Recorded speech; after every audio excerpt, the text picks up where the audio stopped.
The Mafia boss was stepping out of his car when something small tapped his hand. Not the cold weight of a gun, not the sharp sting of a blade. A crumpled $5 bill. Vincent Torino froze. He looked down slowly, irritation already rising, until he saw who stood in front of him. A little girl. She couldn't have been more than 7. Her hair was messy, like she'd tried to smooth it with her hands and given up. Her sneakers were worn thin at the toes, the soles barely holding together. Both of her hands trembled as she held the wrinkled bill up toward him, as if it were the most valuable thing in the world. "Please," she said quietly. "This is all I have." Vincent's men reacted instantly. Tony stepped forward. Marco's hand slipped inside his jacket. Too close. Too fast. Vincent lifted his hand. They stopped. No one ever paid Vincent Torino $5. People paid him in fear, in silence, in obedience. He studied the girl for a long moment, then slowly crouched until they were eye level. "What do you want, kid?" he asked. She swallowed, her throat working hard as she forced the words out. "I want you to help me," she said. Vincent's eyebrow twitched. "And why would I do that?" "Because the police won't." That gave him pause. She leaned closer, her voice trembling but determined. "They said if I told anyone, my mom wouldn't come home." That was when Vincent noticed the bruises on her knuckles, the tear in her sleeve, the way her eyes kept darting over her shoulder, scanning the empty street like she expected someone to peer out of the dark. Vincent slowly took the $5 bill, not because he needed it, but because whatever she was about to ask was worth far more than money. Vincent Torino had run the East Side for 15 years. His reputation rested on 2 things: keeping his word and making problems disappear. His territory stretched from the docks to downtown. Everyone knew the rules. You paid on time. You stayed quiet. And you never, ever brought children into business. That Tuesday evening had started like any other. Vincent was leaving his restaurant, Bella Vista, after settling accounts with local shop owners. Protection money. Loan payments. The usual exchanges that kept his operation smooth and quiet. His black Cadillac waited at the curb, engine purring softly, while Tony and Marco flanked the entrance like human shields. The neighborhood knew the routine. When Vincent emerged at 8:30 sharp, people vanished. Store owners locked doors. Mothers called children inside. Smart pedestrians crossed the street before he even noticed them. But this little girl didn't cross the street. She walked straight toward him. Vincent had seen desperation before. Grown men begging for more time, gamblers shaking after losing everything, business owners sweating over debts they couldn't repay. Desperation usually smelled like fear. This was different. This child was calm, focused, like she'd practiced this moment 100 times in her head. "What's your name?" Vincent asked. Behind him, his men shifted uneasily. They had never seen their boss take this much time with anyone, especially a child. "Sophie," she whispered. "Sophie Martinez." "How old are you, Sophie?" 7, she said. "Almost 8. Vincent nodded slowly. "Where are your parents?" That was when the tears came. Not loud sobs, not dramatic cries. Just silent tears sliding down her cheeks as she fought to keep speaking. "My mom's gone," she said. "They took her 3 days ago." Something cold settled in Vincent's stomach. Who took her? Sophie glanced over her shoulder again. "The bad man. They said she owed them money. But she doesn't have any. We don't have any except this." She lifted the $5 bill again. Vincent recognized the description immediately. Snake, tattoo, gold teeth, white van with no windows. The Koslaw brothers. They'd been pushing into his territory for months. Drugs, extortion, violence. But this was new. "Where's your dad?" Vincent asked. "He died last year. Car accident." She said it plainly, like she'd had to explain it many times. "It's just me and Mom now. Was just us." Marco stepped forward. "Boss, we should go." Vincent silenced him with a look. He had rules. Rules that kept him alive. Never mix emotion with business. Never trust completely. Never get involved with kids. But looking at Sophie Martinez clutching $5 like it could buy a miracle, something inside him shifted. "Sophie," Vincent said softly, "what do you want me to do?" She took a deep breath, like she was about to jump off a cliff. "I want you to bring my mom home." Vincent studied her. "And why do you think I can do that?" "Because people are scared of you," she said. "And Mrs. Chan said you help people." Vincent almost smiled. Mrs. Chan paid protection money like everyone else, but apparently she told the story differently. "The bad men said if I call the police, they'll hurt my mom worse," Sophie continued. "But they didn't say I couldn't hire someone." Vincent blinked. "You want to hire me?" "Yes, for $5. Her voice dropped. "It's all I have." Her face crumpled when he didn't answer right away. "Please," she whispered. "She's all I have." Vincent looked at the bill in his hand. In his world, weakness got you killed. But standing there, listening to a 7-year-old talk about being alone, something inside him cracked. "Tell me what happened," he said quietly. Sophie straightened, wiping her eyes. "They knocked on the door really hard.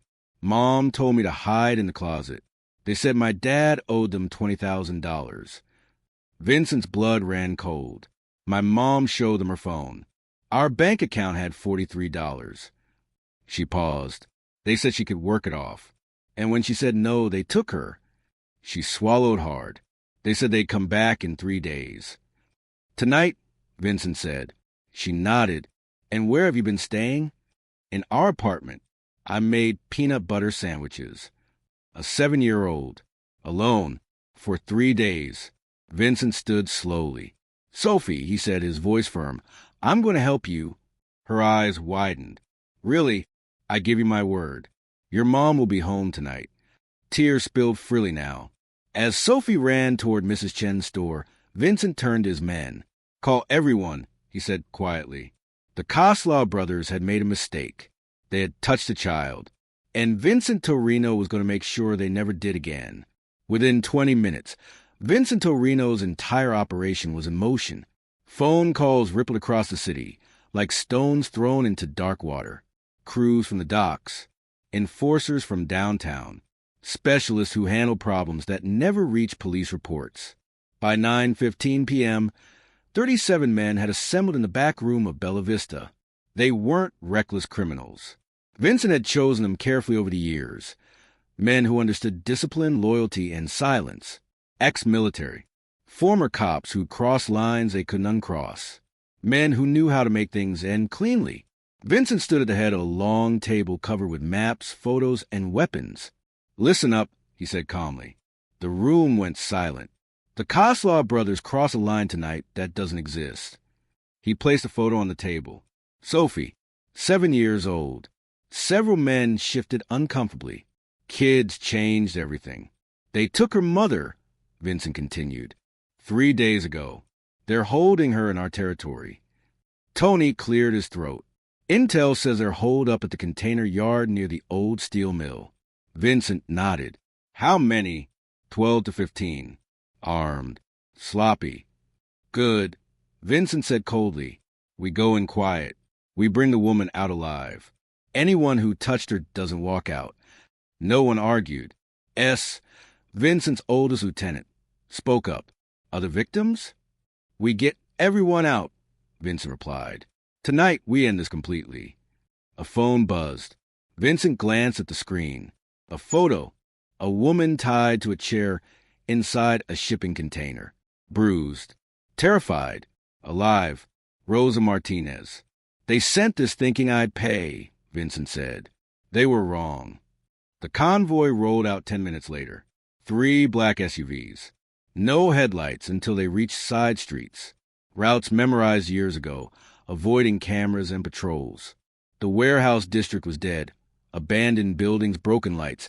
The kind of place screams never reached help. Vincent watched through binoculars. Shipping containers stacked like tombstones. Guards pacing lazily. They were comfortable. That would be their last mistake. North side secured. S whispered through the earpiece. South entrance clear. Marco added. 2 guards down. Vincent checked his weapon. "Let's go." They moved like shadows. The first guard fell without a sound. The second reached for his radio. Too slow?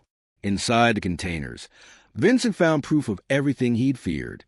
Ledgers, photos, names. Women sold like cargo. Boss, Marco said urgently. Found her. Container 7. Alive. Drugged.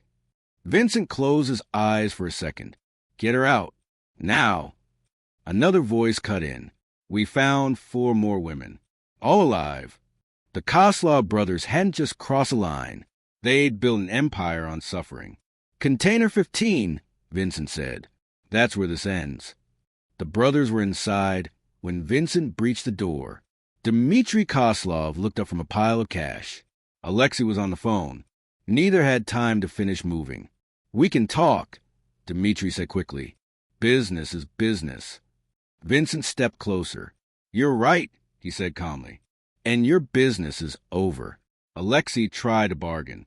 She's worth $20,000. Vincent cut him off. Her name is Rosa Martinez. She's a widow, a mother, and tonight her daughter offered me $5 to save her. Silence fell. You threatened a child, Vincent said softly. That makes us personal. 90 seconds later, the Koslov brothers ceased to exist. By midnight, the container yard was empty. No witnesses. No loose ends. Rosa Martinez was helped into Vincent's SUV, wrapped in a jacket, trembling but alive. Who are you? She whispered. A friend of your daughter's, Vincent replied. She's waiting for you. Rosa broke down. Sophie, is she safe? She's the bravest person I know. They drove through silent streets to Mrs. Chen's store. Inside, Sophie sat on a chair too tall for her, staring at the door. When it opened, Mama! She ran faster than she ever had. Rosa dropped to her knees, holding her daughter like she might disappear again. I wasn't alone, Sophie said through tears. Mr. Vincent helped me. Vincent stood quietly by the door. Rose approached him later, eyes full of gratitude and fear. How can I ever repay you? Vincent reached into his pocket and pulled out the crumpled $5 bill. He placed it gently in Sophie's hand. Payment refunded, he said with a small smile. Job completed. Sophie blinked. But I hired you, and you gave me something worth more than money, Vincent replied. What? He knelt to her level. You reminded me why protecting people matters. Before leaving, Vincent handed Rosa a simple card with a phone number. If anyone ever threatens you again, call. Day or night. Are you a good guy or a bad guy? Sophie asked suddenly. Vincent paused. I'm whatever I need to be, he said. Tonight, I gotta be the good guy. 3 months later, a drawing appeared on Vincent's office wall. Stick figures. A rainbow. 2 words. Thank you. Every year after that, a small envelope arrived at Bella Vista. Inside, $5. For the next kid who needs help. Vincent kept everyone. Because sometimes the bravest person in the world is a 7-year-old girl with $5 and hope. And sometimes that's enough to change everything.